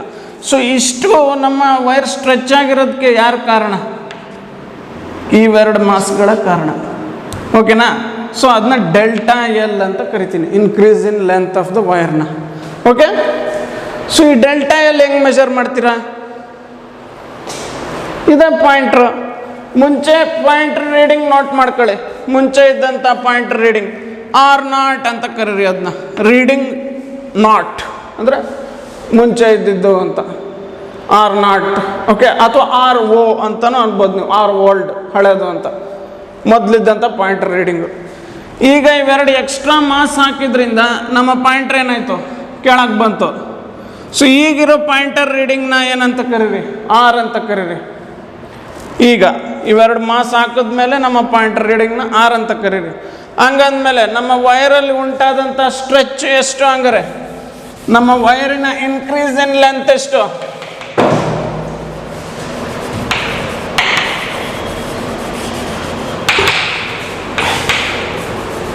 ನಮ್ಮ ವೈರಿನ ಇನ್ಕ್ರೀಸ್, ನಮ್ಮ ವೈರಲ್ಲಿ ಜಾಸ್ತಿ ಆಗಿರೋ ಲೆಂತ್ ಎಷ್ಟು? ಇದು ಎಷ್ಟು? ಅದೇ ಈಗ ಹೊಸ ರೀಡಿಂಗು ಮೈನಸ್ ಹಳೆ ರೀಡಿಂಗ್ ಮಾಡಿ, ಹೊಸ ರೀಡಿಂಗ್ ಮೈನಸ್ ಹಳೆ ರೀಡಿಂಗು, ಆಗ ಎಷ್ಟು ಲೆಂತ್ ಜಾಸ್ತಿ ಆಯಿತು ಅಂತ ಸಿಗ್ತಲ್ಲ ನಿಮಗೆ. So increase in length delta L ಎಷ್ಟು? ಹಂಗಾರೆ new reading minus old reading ಅಷ್ಟೇ. ಸೊ ಡೆಲ್ಟಾ ಎಲ್ ಸಿಕ್ತು ನೋಡಿ. ಓಕೆನಾ? ನಮ್ಮ ಪಾಯಿಂಟರ್ದ ಹಳೆ ರೀಡಿಂಗು, ನಮ್ಮ ಪಾಯಿಂಟರಿನ ಹೊಸ ರೀಡಿಂಗ್ ಮೈನಸ್ ಪಾಯಿಂಟರಿನ ಹಳೆ ರೀಡಿಂಗ್ ಮಾಡಿದ್ರೆ ನಿಮಗೆ ಡೆಲ್ಟಾ ಎಲ್ ಸಿಗುತ್ತೆ. ಯಾಕೆ ನೋಡಿ? ಯಾಕಂದರೆ ನಮ್ಮ ವೈರ್ ಎಷ್ಟು ಸ್ಟ್ರೆಚ್ ಆಗಿದೆಯೋ ಅಷ್ಟೇ ಪಾಯಿಂಟ್ರು ಕೆಳಗೆ ಬಂದಿರುತ್ತೆ. ಇದು ಪಾಯಿಂಟು. ಹಂಗಂದ್ಮೇಲೆ ಹೊಸ ರೀಡಿಂಗ್ ಮೈನಸ್ ಹಳೆ ರೀಡಿಂಗ್ ಮಾಡಿದ್ರೆ ನಿಮ್ಗೆ ಏನು ಸಿಕ್ಬಿಡ್ತು? ಇನ್ಕ್ರೀಸ್ ಇನ್ ಲೆಂತ್ ಸಿಕ್ತು. ಹಂಗಾರೆ ಸ್ಟ್ರೈನ್ ಎಷ್ಟು? ಹಂಗಾದ್ರೆ ಸ್ಟ್ರೈನ್ ಗೊತ್ತಲ್ಲ, ಇದು ಲಾಂಜಿಟ್ಯೂಡಿನಲ್ ಡಿಫಾರ್ಮೇಷನ್ ಮಾಡ್ತಾ ಇರೋದು ನಾವು ವೈರ್ಗೆ. ಸೊ ಇಲ್ಲಿ ಕ್ರಿಯೇಟ್ ಆದಂಥ ಸ್ಟ್ರೈನ್ ಏನಂತ ಕರಿತೀರಾ? ಲಾಂಜಿಟ್ಯೂಡಿನಲ್ ಸ್ಟ್ರೈನ್ ಅಂತ ಕರಿತೀರಾ. Delta L by L, increase in length by original length. ಓಕೆನಾ? ಓಕೆ, ಈಗ ಸ್ಟ್ರೆಸ್ ಎಷ್ಟು? ಹಂಗಾರೆ ನಮ್ಮ ವೈರ್ ಮೇಲೆ ಬರ್ತಾ ಇರೋ ಸ್ಟ್ರೆಸ್. ಸೊ ಸ್ಟ್ರೆಸ್ಗೆ ಏನು ಸಿಗುತ್ತೆ ನಿಮಗೆ? ರಿಸ್ಟೋರಿಂಗ್ ಫೋರ್ಸ್ ಬೈ ಏರಿಯಾ ಮಾಡಬೇಕು. ಓಕೆನಾ? ರಿಸ್ಟೋರಿಂಗ್ ಫೋರ್ಸ್ ಬೈ ಏರಿಯಾ ಮಾಡಿದ್ರೆ ನಿಮಗೆ ಸ್ಟ್ರೆಸ್ ಸಿಗುತ್ತೆ. ಬಟ್ ರಿಸ್ಟೋರಿಂಗ್ ಫೋರ್ಸ್ದು ವ್ಯಾಲ್ಯೂ ಏನಕ್ಕೆ ಸಮ ಇರುತ್ತೆ? ಡಿಫಾರ್ಮಿಂಗ್ ಫೋರ್ಸ್ದು ವ್ಯಾಲ್ಯೂಗೆ ಸಮ ಇರುತ್ತೆ. ಸೊ ಸ್ಟ್ರೆಸ್ನ ಡಿಫಾರ್ಮಿಂಗ್ ಫೋರ್ಸ್ ಬೈ ಏರಿಯಾ ಅಂತಲೂ ಬರಿಬೋದು. ಇಲ್ಲಿ ಬಂದಂಥ ಡಿಫಾರ್ಮಿಂಗ್ ಫೋರ್ಸ್ ಎಷ್ಟು ಹಂಗಾರೆ ವೈರ್ ವೈ ಮೇಲೆ ಆ್ಯಕ್ಟ್ ಆದಂತಹ ಡಿಫಾರ್ಮಿಂಗ್ ಫೋರ್ಸು ನೋಡಿ. ಸ್ಟಾರ್ಟಿಂಗ್ ಇವೆರಡು ಸೇಮ್ ಇತ್ತಲ್ವ, ಇವು ಲೆಕ್ಕಕ್ಕಿಲ್ಲ ಅಂತ ಹೇಳಿದೆ ನಾನು ಆಗಲೇ. ಯಾಕಂದರೆ ಅವು ಹಾಕಿರೋದು ನಾನು ವೈರಲ್ಲಿರೋ ರಿಂಕಲ್ಸ್ ಎಲ್ಲ ತೆಗೆದು ವೈರಲ್ಲಿ ಸ್ವಲ್ಪ ಎಳ್ತಾ ಕೊಡೋಕ್ಕೆ. ಇವುಗಳು ಇನ್ಕ್ರೀಸ್ ಇಲ್ಲ ಅಂತ ಮಾಡಿರ್ತವೆ, ಅವು ಚೂರು ಚೂರು ಇರುತ್ತೆ, ಎರಡೂ ಕಡೆ ಸೇಮ್ ಇರುತ್ತೆ. ಸೊ ಇವುಗಳು ಇಟ್ಟಾಗ ಎರಡು ವೈರ್ಗಳ ಲೆಂತು ಅದು ಸೇಮ್ ಇರುತ್ತೆ ಮತ್ತೆ, ಯಾಕಂದರೆ ಮುಂಚೆನೂ ಸೇಮ್ ಇದ್ದಿದ್ದರಿಂದ ಆಗ ಆ ಲೆಂತ್ನೇ ಎಲ್ ಅಂತ ಕರ್ಕೊಂಡಿರೋದು. ಸೊ ಎಲ್ ಅನ್ನೋದು length of the wires in the presence of these two masses. ಇವೆರಡು ಮಾಸಸ್ ಇದ್ದಾಗ ಲೆಂತ್ ಆಫ್ ದ ವೈರ್ ಎಲ್ಲ ನೆನ್ಪಿಡ್ಕೊ, ಅದೇ ಒರಿಜಿನಲ್ ಲೆಂತ್ ಅನ್ಕೋತಾ ಇರೋದು. ನಾನು ಇನ್ನು ಮುಂದೆ ಎಕ್ಸ್ಪೆರಿಮೆಂಟಲ್ ವೈರ್ ವೈ ಕೆಳಗೆ ಹೆಚ್ಚು ಹೆಚ್ಚು ಮಾಸ್ಗಳನ್ನ ಆ್ಯಡ್ ಮಾಡ್ತಾ ಹೋಗ್ತಾ ಇದ್ದೀನಿ. ಈ ಮಾಸ್ ಈಗ ಇಲ್ಲೇ ಆ್ಯಡ್ ಮಾಡೋ ಹೆಚ್ಚು ಹೆಚ್ಚು ಮಾಸ್ಗಳು ಏನು ಕೊಡ್ತಾ ಹೋಗ್ತವೆ, ಎಕ್ಸ್ಪೆರಿಮೆಂಟಲ್ ವೈರ್ ವೈ ಕೆಳಗೆ ಆ್ಯಡ್ ಮಾಡೋ ಹೆಚ್ಚು ಹೆಚ್ಚು ಮಾಸ್ಗಳು ಆ ವೈನ ಮಾತ್ರ ಸ್ಟ್ರೆಚ್ ಮಾಡ್ತಾ ಇರ್ತವೆ, ಇದನ್ನು ಮಾತ್ರ ಸ್ಟ್ರೆಚ್ ಮಾಡ್ತಾ ಇರ್ತವೆ. ಇದು ಅಷ್ಟೇ ಇರುತ್ತೆ, ಯಾಕಂದ್ರೆ ಇಲ್ಲೇನು ಆ್ಯಡ್ ಮಾಡ್ತಿಲ್ವಲ್ಲ ನಾನು, ಇದನ್ನ ಇಲ್ಲ ಆ್ಯಡ್ ಮಾಡ್ತಾ ಇರೋದು. ಸೊ ಈ ವೈರ್ ಸ್ಟ್ರೆಚ್ ಆಗ್ತಾ ಹೋಗುತ್ತೆ, ಅರ್ಥ ಆಯ್ತಲ್ವಾ. ಸೊ ಈಗ ಇಷ್ಟು ಸ್ಟ್ರೆಚ್ ಆಯಿತು ಅಂದೆ, ಅದು ಯಾರ ಕಾರಣ? ಅದಕ್ಕೆ ಇವೆರಡು ಮಾಸ್ಗಳ ಕಾರಣ ಈ ಸ್ಟ್ರೆಚ್ ಬರೋಕ್ಕೆ. ಓಕೆ ಅಲ್ವಾ. ಮುಂದೆ ಇದೊಂದು ಮಾಸ್ ಹಾಕಿದಾಗಲೂ ಚೂರು ಸ್ಟ್ರೆಚ್ ಆಗಿತ್ತು, ಅದು ನಾವು ಲೆಕ್ಕ ತಗೊಂಡಿಲ್ಲ. ನಮ್ಮ ಎಕ್ಸ್ಪೆರಿಮೆಂಟ್ ಸ್ಟಾರ್ಟ್ ಆಗಿರೋದು ಇವೆರಡು ಮಾಸ್ ಹಾಕಿದಾಗ ಇದರಲ್ಲಿ ಏನು ಸ್ಟ್ರೆಚ್ ಆಯಿತು, ಇಷ್ಟು ಸ್ಟ್ರೆಚ್ ಆಯಿತು. ಓಕೆ, ಅರ್ಥ ಆಯ್ತಲ್ವಾ. ಸೊ ಈಗ ಇವೆರಡು ಮಾಸ್ಗಳ ವ್ಯಾಲ್ಯೂ ಎಮ್ ಇರಲಿ. ಸೊ ಹಂಗಾರೆ ನಮ್ಮ ಡಿಫಾರ್ಮಿಂಗ್ ಫೋರ್ಸ್ ಎಷ್ಟು? ಹಂಗಾರೆ ನಮ್ಮ area of cross section normal ಆಗಿ ಆ್ಯಕ್ಟ್ ಆಗ್ತಿರೋದು ಎಮ್ ಜಿ. ಹೆಂಗೆ ಅಂತ ಹೇಳೋದ್ನಲ್ಲ, ಅರ್ಥೋ ಆ ಮಾಸ್ಗಳನ್ನ ಎಳೆಯುತ್ತೆ, ಬಟ್ ಆ ಮಾಸ್ಗಳು ಸ್ಕೇಲ್ ಪ್ಯಾನ್ ಮೇಲೆ ಇದ್ದಾವೆ. ಸೊ ಹಂಗಾರೆ ಆ ಫೋರ್ಸ್ ಅರ್ಥ ಮಾಸ್ಗಳನ್ನ ಎಳಿತಾ ಇರೋ ಫೋರ್ಸು ಅದೇ ಮಾಸ್ಗಳು ನಮ್ಮ ವೈರ್ನ ಎಳಿತವೆ. ಆ ವೈರ್ನ ಕ್ರಾಸ್ ಸೆಕ್ಷನ್ಗೆ ನಾರ್ಮಲ್ ಆಗಿ ಇಲ್ಲಿ ಬರುತ್ತೆ ಆ ಫೋರ್ಸು, ಇದ್ರ ಮೇಲೆ ಆ್ಯಕ್ಟ್ ಆಗುತ್ತೆ.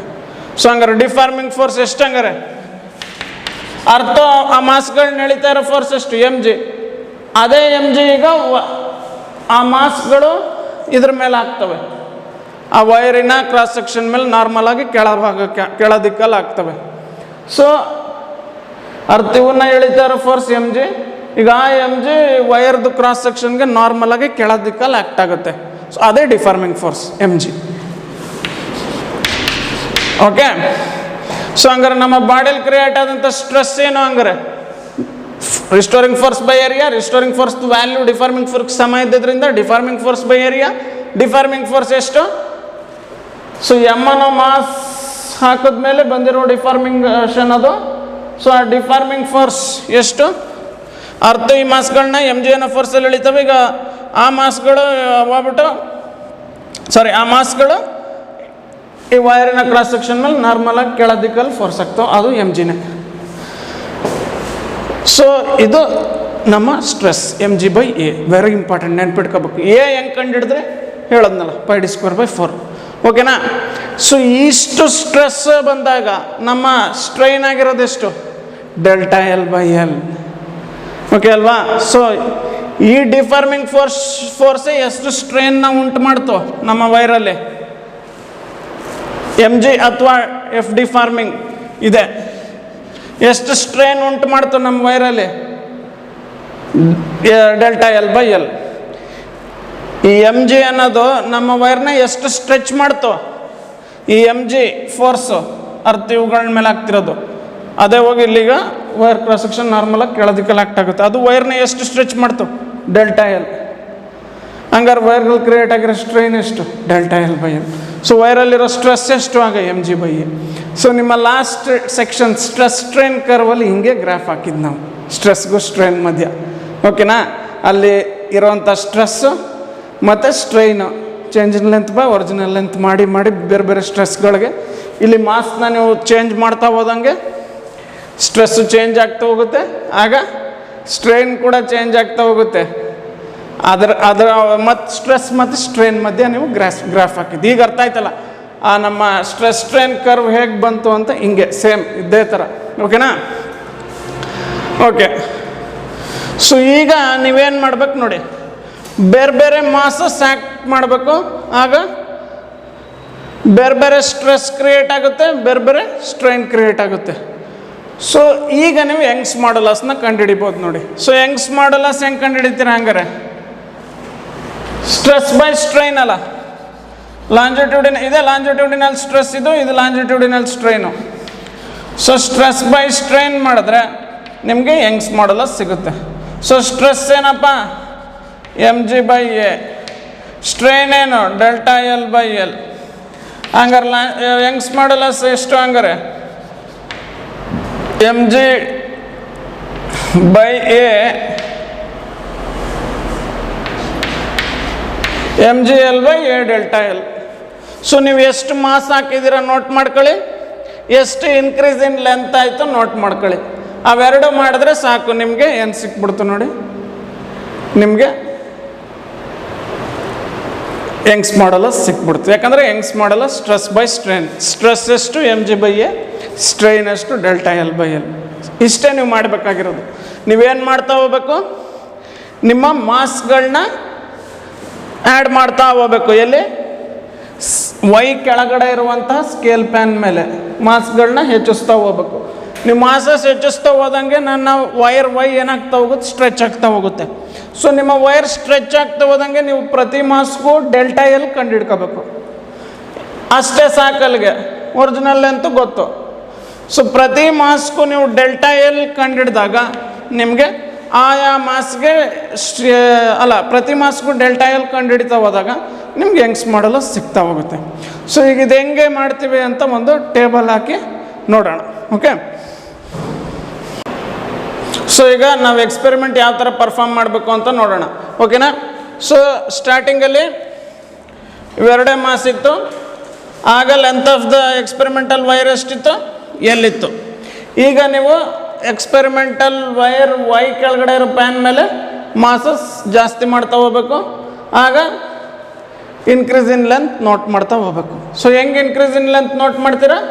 New pointer reading minus old pointer reading ಮಾಡಿದ್ರೆ ಇನ್ಕ್ರೀಸ್ ಇನ್ ಲೆಂತ್ ಸಿಗುತ್ತೆ. ಸೊ ಈ ಎಕ್ಸ್ಪೆರಿಮೆಂಟ್ ಮಾಡೋಕ್ಕೆ ಯಾವ ಥರ ಟೇಬಲ್ ಹಾಕಬೇಕು ನೋಡಿ ಈಗ. ಓಕೆನಾ? ಸೊ ಇದು ಫಸ್ಟ್ ಇತ್ತಲ್ಲ ಟೆನ್ಷನ್ ಕ್ರಿಯೇಟ್ ಮಾಡೋಕೆ ಆ ಮಾಸ್ ನೆಗ್ಲೆಕ್ಟ್ ಮಾಡಿ, ಅದು ಎರಡು ಸೇಮ್ ಇರೋದ್ರಿಂದ ಇದು ಲೆಕ್ಕಕ್ಕೆ ಬರೋಲ್ಲ. ಇನ್ನು ಮುಂದೆ ಏನಾಗ್ತೀರ ಇದು ಲೆಕ್ಕ. ಸೊ ಈಗ ಇವೆರಡು ಸೇರಿ ಎಮ್ ಅನ್ನೋ ಮಾಸ್ ಅಂದ್ಕೊಳ್ಳಿ ನೀವು. ಓಕೆನಾ?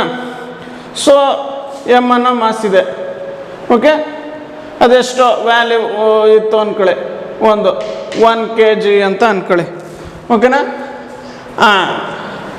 ಸೊ ಈಗ 1 kg ಆಯ್ತು. ಇವೆರಡು ಮಾಸ್ 1 kg ಅಂದ್ಕೊಳ್ಳಿ ಇವೆರಡು. ಆಗ ನಮ್ಮ ಪಾಯಿಂಟರ್ ಏನಾಯ್ತು? ಕೆಳಗೆ ಬಂತು. ಸೊ ಹೊಸ ಪಾಯಿಂಟರ್ ರೀಡಿಂಗ್ ನೋಟ್ ಮಾಡ್ಕೊಳ್ಳಿ. ಸೊ ಹೊಸ ಪಾಯಿಂಟರ್ ರೀಡಿಂಗ್ 1 kg ಮಾಸ್ಗೆ ಎಷ್ಟು ಹೊಸ ಪಾಯಿಂಟರ್ ರೀಡಿಂಗು ಅದು ನೋಟ್ ಮಾಡಿ ಇಲ್ಲಿ ಬರೀರಿ. ಈಗ ಹಂಗಾರೆ 1 kg ಮಾಸ್ ಹಾಕಿದ್ಮೇಲೆ ಕ್ರಿಯೇಟ್ ಆದಂತಹ increase in length of the wire ಹೆಂಗೆ ಸಿಗುತ್ತೆ ನಮಗೆ? ಹೊಸ ಪಾಯಿಂಟರ್ ರೀಡಿಂಗ್ ಮೈನಸ್ ಹಳೆ ಪಾಯಿಂಟರ್ ರೀಡಿಂಗ್. ಈಗ ತಾನೇ ಹೇಳಿದೆ, ಯಾಕಂದರೆ ಪಾಯಿಂಟರ್ ಕೆಳಗಡೆ ಬಂದಿರುತ್ತಲ್ಲ, ಪಾಯಿಂಟರ್ ಕೆಳಗಡೆ ಬಂದಮೇಲೆ ಹೊಸ ಪಾಯಿಂಟರ್ ರೀಡಿಂಗ್ ಸಿಕ್ತು, ಹಳೆ ಪಾಯಿಂಟರ್ ರೀಡಿಂಗ್ R0 ಇರಲಿ. ಸೊ ಹೊಸ ಪಾಯಿಂಟರ್ ರೀಡಿಂಗ್ ಮೈನಸ್ ಹಳೆ ಪಾಯಿಂಟರ್ ರೀಡಿಂಗ್ ಮಾಡಿದಾಗ ನಿಮಗೆ ಇನ್ಕ್ರೀಸ್ ಇನ್ ಲೆಂತ್ ಸಿಗುತ್ತೆ. ಹಂಗಾರೆ ಯಂಗ್ಸ್ ಮಾಡ್ಯುಲಸ್ ಹೆಂಗೆ ಕಂಡುಹಿಡಿತೀರ? ಈಗ ತಾನೇ ಹೇಳಿದೆ, stress by strain. So mg by A stress, strain delta L by L, ಅವೆರಡನ್ನು ಡಿವೈಡ್ ಮಾಡಿ. ಆಗ mg by A delta L, mg L by A delta L, L ಮೇಲೆ ಹೋಗ್ಬಿಡುತ್ತಲ್ಲ. ಸೊ ಇದು ನಮ್ಮ Young's modulus of the wire ಕಂಡುಹಿಡಿಬೋದು ನೋಡಿ. So ನೀವು ಕಂಡುಹಿಡಿಬೇಕಾಗಿರೋದು ಎರಡೇ, ನೀವು ಮಾಸ್ ಎಷ್ಟು ಹಾಕಿದ್ದೀರ ಅದು ಆ ವ್ಯಾಲ್ಯೂ ಮತ್ತು ಪಾಯಿಂಟರ್ ರೀಡಿಂಗ್, ಇವೆರಡೇ ಬೇಕಿರೋದು. ಈಗ ನೀವು ಇನ್ನೊಂದು ಹಾಕ್ದೆ ಅಂದ್ಕೊಳ್ಳಿ ಇದೇ ಥರದ್ದು. ಸೊ ಈಗ ಎಷ್ಟಾಯಿತು ಮಾಸು? 1.5 kg ಆಯಿತು. ಮತ್ತೆ ಪಾಯಿಂಟ್ರ್ ಇನ್ನೊಂಚೂರು ಕೆಳಗೆ ಬಂದಿರುತ್ತೆ. ಸೊ ಈಗ ಏನು ರೀಡಿಂಗ್ ನೋಟ್ ಮಾಡ್ಕೊಳ್ಳಿ, ದಟ್ ರೀಡಿಂಗ್ ಮೈನಸ್ R0 ಮಾಡಿ. ಆಗ ಇನ್ಕ್ರೀಸ್ ಇನ್ ಲೆಂತ್ ಸಿಗುತ್ತೆ. ಆಗ mg L by A delta L ಮಾಡಿದ್ರೆ ನಿಮ್ಗೆ ಯಂಗ್ಸ್ ಮಾಡ್ಯುಲಸ್ ಸಿಗುತ್ತೆ. ಸೊ ನೋಡಿ, ಎಮ್ ನೀವು ಹಾಕಿರೋ ಮಾಸು 1.5 kg, G 9.8, L the original length ಅದು ನೋಟ್ ಮಾಡಿರಬೇಕು. ಅದೆಷ್ಟು ಹಾಕಿ ಏರಿಯಾ ಆಫ್ ಕ್ರಾಸ್ ಸೆಕ್ಷನ್ ಗೊತ್ತಲ್ಲ ಹೆಂಗೆ ಕಂಡುಹಿಡಿದು ಅಂತ ಹೇಳ್ಕೊಟ್ಟೆ. ಡೆಲ್ಟಾ ಎಲ್ ಹೆಂಗೆ ಸಿಗುತ್ತೆ? New pointer reading minus old pointer reading ಸಿಗುತ್ತೆ. ಸೊ ಡೆಲ್ಟಾ ಎಲ್ ವ್ಯಾಲ್ಯೂ ಕೊಟ್ಟರೆ ನಿಮಗೆ ಯಂಗ್ಸ್ ಮಾಡ್ಯುಲಸ್ ಸಿಗ್ತಾ ಹೋಗುತ್ತೆ. ಸೊ ಈ ಥರ ನೀವು ಮಾಸಸ್ ಚೇಂಜ್ ಮಾಡ್ತಾ ಹೋದಂಗೆ ಡೆಲ್ಟಾ ಎಲ್ಲು ಚೇಂಜ್ ಆಗ್ತಾ ಹೋಗುತ್ತೆ, ನಿಮಗೆ ಯಂಗ್ಸ್ ಮಾಡ್ಯುಲಸ್ ವ್ಯಾಲ್ಯೂಸು ಸಿಗ್ತಾ ಹೋಗ್ತವೆ. ಸೊ ಇವೆಲ್ಲ ವ್ಯಾಲ್ಯೂಸ್ಗಳು ಆಲ್ಮೋಸ್ಟ್ ಸೇಮ್ ಇರ್ತವೆ. ಯಂಗ್ಸ್ ಮಾಡಲಸ್ ಇವೆಲ್ಲ ಸಿಗೋದು ಆಲ್ಮೋಸ್ಟ್ ಸೇಮ್ ಇರ್ತವೆ. ಹಂಗಾರೆ ನೀವು ಆ್ಯಾವ್ರೇಜ್ ಯಂಗ್ಸ್ ಮಾಡಲಸ್ ಹೆಂಗೆ ಕಂಡು ಹಿಡಿತೀರ? ಇವೆಲ್ಲ ವ್ಯಾಲ್ಯೂಸ್ದು ಆ್ಯಾವ್ರೇಜ್ ಮಾಡಿ ಅದೇ ನಿಮ್ಮ Young's modulus of the material of the wire ಅಂತ ಹೇಳ್ಬೋದು. ಅರ್ಥ ಆಯ್ತಲ್ಲ? So that's about the experimental measurement of Young's modulus of the material of the wire. Okay, so Young's modulus ಅನ್ನೋದು ಪ್ರತಿ ಮೆಟೀರಿಯಲ್ಗೆ ಫಿಕ್ಸ್ ಅಪ್ಪ. ಈಗ ಸ್ಟೀಲ್ ವೈರ್ ಇದ್ದರೆ ಎಷ್ಟೋ ಬರುತ್ತೆ, ಇನ್ನು ಯಾವುದೇ ಸ್ಟೀಲ್ ವೈರ್ಗೆ ನೀವು ಎಕ್ಸ್ಪೆರಿಮೆಂಟ್ ಮಾಡಿದ್ರೂ ಅಷ್ಟೇ ಬರುತ್ತೆ. ಎಲ್ಲ ಬೇಕಾದ್ರೂ ಮಾಡಿ, ಎಲ್ಲರೂ ಮಾಡಿ. ಓಕೆನಾ? ಈಗ ಅಲ್ಯೂಮಿನಿಯಂ ವೈರ್ ಅದಕ್ಕೆ ಬೇರೆ ಯಂಗ್ಸ್ ಮಾಡಲಸ್ ಸಿಗುತ್ತೆ. So Young's modulus is A characteristic of material of A wire. ಅದು ಒಂದು ಮೆಟೀರಿಯಲ್ದ ಮೇಲೆ ಕ್ಯಾರೆಕ್ಟರಿಸ್ಟಿಕ್ಕು. ಈಗ ಸ್ಟೀಲ್ಗೆ ಎಷ್ಟೋ ಇರುತ್ತೆ, ಆಮೇಲೆ ಅಲ್ಯೂಮಿನಿಯಮ್ಗೆ ಎಷ್ಟು ಬೇರೆ ವ್ಯಾಲ್ಯೂ ಇರುತ್ತೆ, ಗೋಲ್ಡ್ಗೆ ಇನ್ನೊಂದು ವ್ಯಾಲ್ಯೂ ಇರುತ್ತೆ, ಸಿಲ್ವರ್ಗೆ ಇನ್ನೊಂದು ವ್ಯಾಲ್ಯೂ ಇರುತ್ತೆ, ಈ ಥರ. ಓಕೆನಾ? ಸೊ ಈಗ ಯಾವ ವಸ್ತುಗಳು ಮೋರ್ ಎಲಾಸ್ಟಿಕ್ ಅಂದರೆ ಯಾವ ವಸ್ತುಗಳಿಗೆ ಯಂಗ್ಸ್ ಮಾಡಲಸ್ ಜಾಸ್ತಿ ಇರುತ್ತೋ ಅವು ಮೋರ್ ಎಲಾಸ್ಟಿಕ್. ಯಾವ ವಸ್ತುಗಳು ಎಲಾಸ್ಟಿಸಿಟಿ ಕಮ್ಮಿ ಆದರೆ ಯಾವ ವಸ್ತುಗಳಿಗೆ ಯಂಗ್ಸ್ ಮಾಡಲಸ್ ಕಮ್ಮಿ ಇರುತ್ತೋ ಅವಕ್ಕೆ ಎಲಾಸ್ಟಿಸಿಟಿ ಕಮ್ಮಿ. ಈಗ ಫಾರ್ ಎಕ್ಸಾಂಪಲ್ ರಬ್ಬರ್ ಮತ್ತು ಸ್ಟೀಲಲ್ಲಿ ಯಾವುದು ಮೋರ್ ಎಲಾಸ್ಟಿಕ್? ಸ್ಟೀಲ್. ಯಾಕಂದರೆ ಸ್ಟೀಲ್ದು ಯಂಗ್ಸ್ ಮಾಡಲಸ್ ರಬ್ಬರ್ಗಿಂತ ಜಾಸ್ತಿ ಇರುತ್ತೆ. So that's about the experimental measurement of Young's modulus.